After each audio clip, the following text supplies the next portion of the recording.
Hello, I'm Jerry Fort. Welcome to Jungle Jerry's Treehouse. So, we're going to finish Magic Treehouse number 19, Tigers at Twilight by Mary Pope Osborne. So, I read a lot in part 1, so we don't have a whole lot left in part 2. Let's get it finished. So, chapter 7 is titled Trapped. That don't sound good, does it? Jack threw his things into his pack and followed Annie to the forest edge. Teddy stayed close to them, whining. Ka and Co bounced around, chattering nervously. As Jack got closer, he saw a tiger. The tiger was lying on his side, completely still. His eyes were closed. His front paws was caught in a trap. Oh. Is he dead? Said Jack. No, he's still breathing, Annie said. A tear ran down her cheek. He's worn out from struggling. He must have gotten caught last night. That's the sad sound we heard. What can we do? Said Jack. We have to free him, said Annie. She started toward the tiger. Wait, wait! Jack grabbed her. Tigers eat people, you know. He took a deep breath. Let's see what the book says first. Hurry, said Annie. Jack opened their India book. He found a chapter called Tiger Traps. He read, Poachers catch Indian tigers with steel traps. This is against the law. After trapping a tiger, they kill it and sell the body parts for money. Like the rhino, the tiger is a very endangered species. If the killing does not end, they both face extinction. Extinction means that someday there may be no Indian tigers or rhinos left on Earth. Oh man, we do have to save him, said Jack. Under the writing was a picture of a steel trap used to catch tigers. Jack studied it. It looked horrible and deadly. Okay, he said. He shoved the picture to Annie. He showed the picture to Annie. Here's the plan. I'll push down on this part. The trap will spring open. Then you pull his leg out. Got it? Got it, said Annie. Sit, Teddy. The little dog sat. The langurs watched silently as Jack and Annie moved closer to the tiger. He was the most majestic creature Jack had ever seen. His huge head was a dark orange color and had perfect white or black and white stripes around his wide face. The leg in the ugly steel trap was bleeding. Slowly, silently, Jack pushed down the lever. He raised the bar off the tiger's leg. The tiger kept sleeping. Slowly, silently, Annie freed the tiger's leg. She stroked his fur gently. Get well, she whispered. The tiger didn't move. Slowly, silently, Jack and Annie stood up. They turned around. They started tiptoeing back toward the langurs. Coo, coo, coo, warned Ka and Co.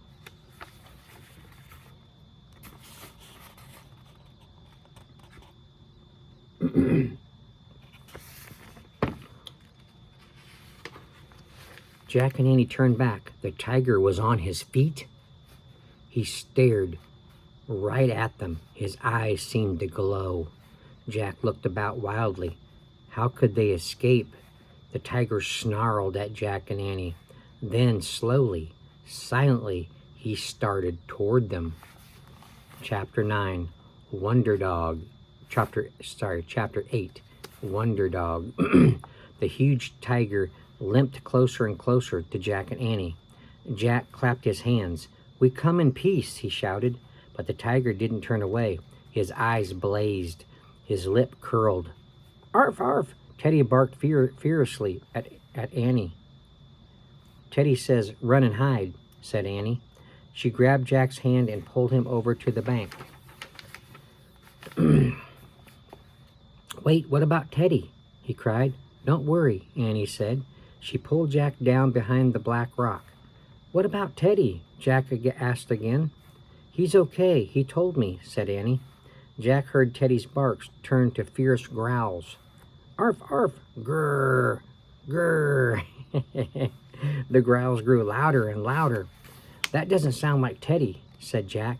Then suddenly there was silence, a strange silence. "Teddy?" Annie asked. Now she sounded worried. Annie raised her head. She and Jack both peered over the rock. Teddy stood tall and brave in the grass. The tiger was limping away. He disappeared between the trees.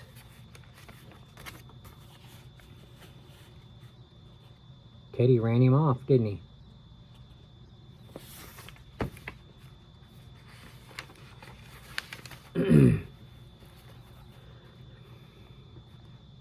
You'd like to be able to think that an animal, a wild animal caught in a trap, and you freed them, they would be thankful and would show you in some way. But the realistic thing is, it's a wild animal, and they don't know what you're doing. You know, they don't understand what a human's motives are when they don't even see you opening up the trap. Even if they did, they would be aggressive, not knowing, again, what you're doing. So a wild animal is a wild animal, you know. So you gotta remember that you gotta be careful. You gotta hold a wild animal in a very high respect and be able to understand that they don't know what you are doing. So and they have their own, you know, their own thoughts, their own, you know, needs. If they're hungry, they look at you as a food source in a lot of ways. So you gotta take that in consideration. That's good that you try to help them like that, but don't expect them to come up and say thank you. But so all the forest seemed to hold its breath until Annie broke the silence. "Teddy, you're a wonder dog," she said. The langurs clapped and jumped up and down. "Arf, arf!" Teddy was just like a small, scruffy dog again. He wagged his tail and ran to Annie and Jack. Annie scooped him up into her arms. "You saved us," she said. "How did you drive away that tiger?" asked Jack, rubbing Teddy's head. "Did you turn into a wild dog?" Teddy just panted and licked them both. Jack pushed his glasses into place and looked back at the forest. "Well, I guess we won't be getting a thank you gift from that tiger," he said. Annie laughed. "I guess not," she said. I wonder where our gift is." "And I wonder where the treehouse is," said Jack. Caw and Co chattered at Jack. Then they bounded down the bank, waving their arms. "They want us to follow them again," said Annie. "Come on." She and Jack grabbed their things off the rock. They hurried down the stream after the langurs. The water shimmered in the early light. Silverfish leaped into the air. Teddy bounded ahead with Caw and Co. Soon they disappeared around a bend. Jack and Annie followed them. When they went around the bend, they saw a man sitting cross-legged on a rock. The langur sat close to him. The man's eyes were closed. He had long white hair and a long white beard. His skin was brown. He looked very peaceful. Chapter 9, The Hermit. Caw and Co smoothed the man's hair with their little paws and patted his cheeks gently. The man smiled and whispered to the langurs. His eyes stayed closed. Teddy walked up to the man and licked his hands. The man still didn't open his eyes, but he stroked Teddy's fur. "Knock, knock," Annie said softly. "Is someone there?" the man asked. He turned his face toward Jack and Annie. Now his eyes were open, but he did not seem to see them. Jack realized that the man was blind. "Hi, I'm Annie," said Annie. "And I'm Jack," said Jack. The blind man smiled. "Good," he said, nodding. "Would you like to visit with me?" "Sure," said Annie. She and Jack sat down next to the man. "Do you live in this forest?" Annie asked. "Yes," he said. "Are you a hermit?" Jack asked. "Yes," the blind man said. "What's a hermit?" said Annie. "Hermits live far away from other people," said the blind man. "We like to be alone to think. I live in the forest so I can learn from nature." "How do you learn?" asked Jack. "I listen," said the blind man. "Listen to what?" asked Jack. To the chatter of the monkeys, the rumble of the elephant, the roar of the tiger, said the man. I have listened for so long, they have all begun to sound like one voice, the one great voice of the forest. Did the voice tell you that a tiger got caught in a trap last night? Asked Annie. Yes, the hermit said. And did it tell you that after we saved him, he tried to attack us? Said Jack. The blind man smiled. Please bring me one of the white flowers floating on the stream, he said. Jack wondered why the hermit was changing the subject, but Annie jumped up and hurried to the stream. She pulled at one of the large flowers. It came up, muddy root and all. She took it to the blind man.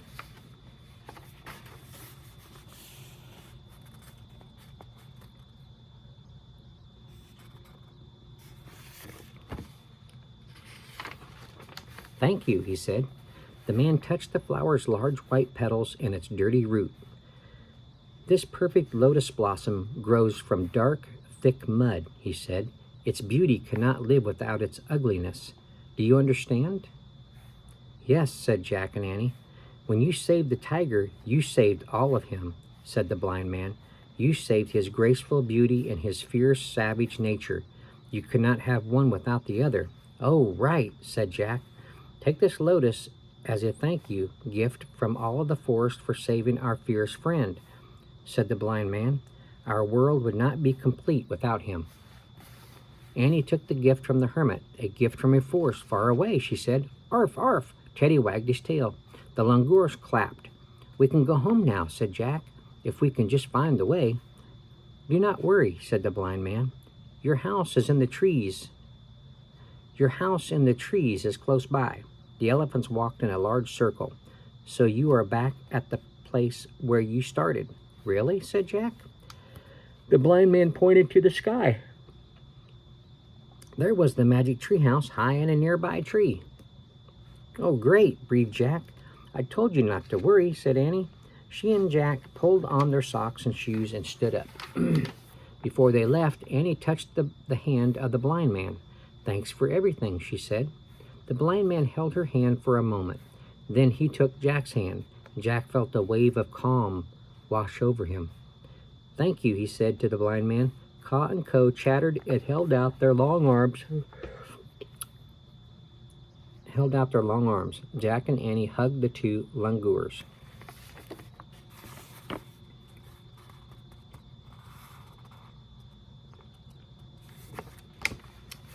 We'll miss you, said Annie. You were great tour guides, said Jack. Goodbye.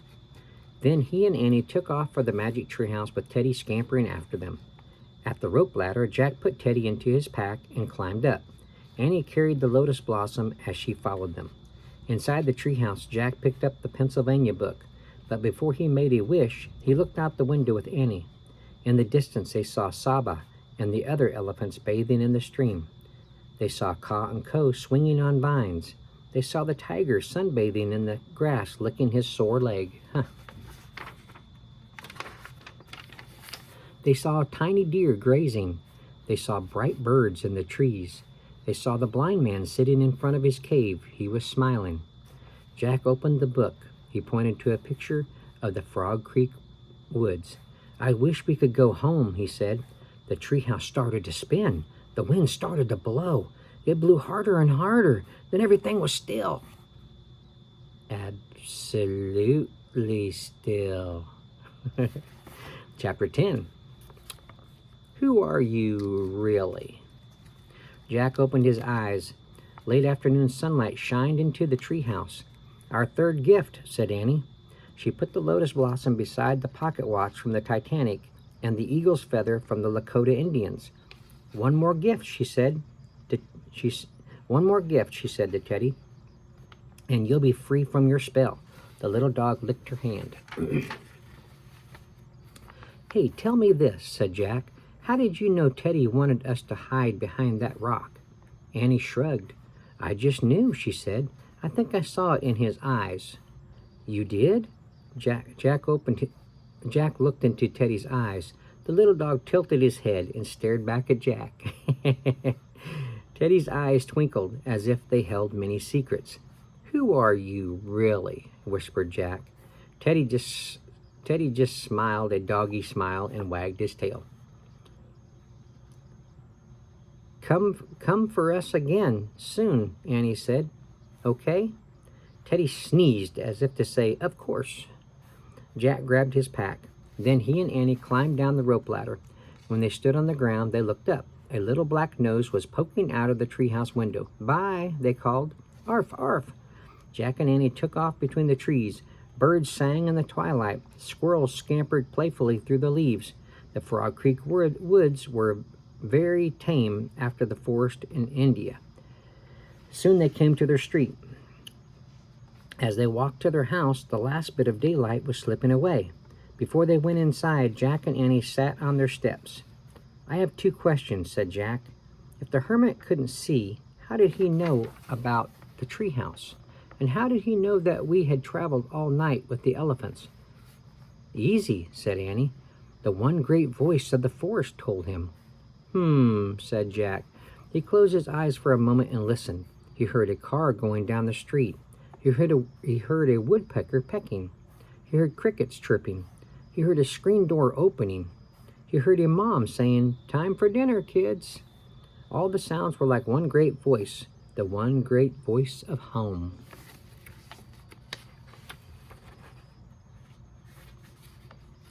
You want to hear more facts for you and Jack? Number 1, adult elephants are plant eaters. They feed for 15 hours a day and can eat more than 400 pounds of vegetation every day. Number 2, the average weight of an Indian rhino is 4,000 pounds. Whew. Number 3, a giant python can grow up to 30 feet in length. Number 4, India has 238 kinds of snakes, ranging from the giant python to the worm snake, which is just over 4 inches long.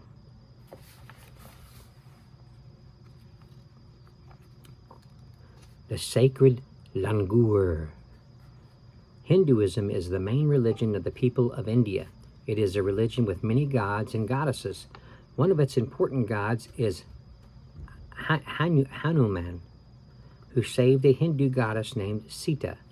Hanuman has the body of a man and the face and tail of a langur monkey. Followers of Hinduism believe that Hanuman's spirit is alive in the langurs of India. Hindu temples dedicated to Hanuman treat all langurs as special guests. Endangered species. In the 19th century, there were more than 40,000 tigers in India. Today, there are fewer than 4,000. For this reason, the tiger is considered to be a critically endangered species. The Indian rhino is also a highly endangered species. The Wildlife Protection Society of India has been formed to help save India's endangered animals. The society arrests illegal hunters and seizes wildlife products such as tiger skins and bones, rhino horn, and elephant ivory. It also helps to alert other people around the world to India's wildlife crisis. All right.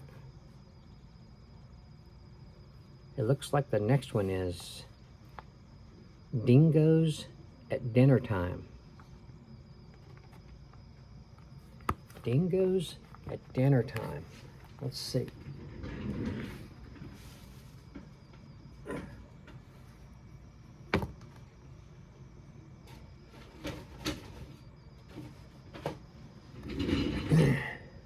Where do you think that's at? What country do you think that has dingoes and kangaroos and they wear their hats like that? Would it be Australia? Dingoes they're bad characters. All right, that's the next one. Number 20. So stay tuned for that one. Thank you for watching. Thank you for listening. I appreciate it. And we'll see you on the next one. Bye.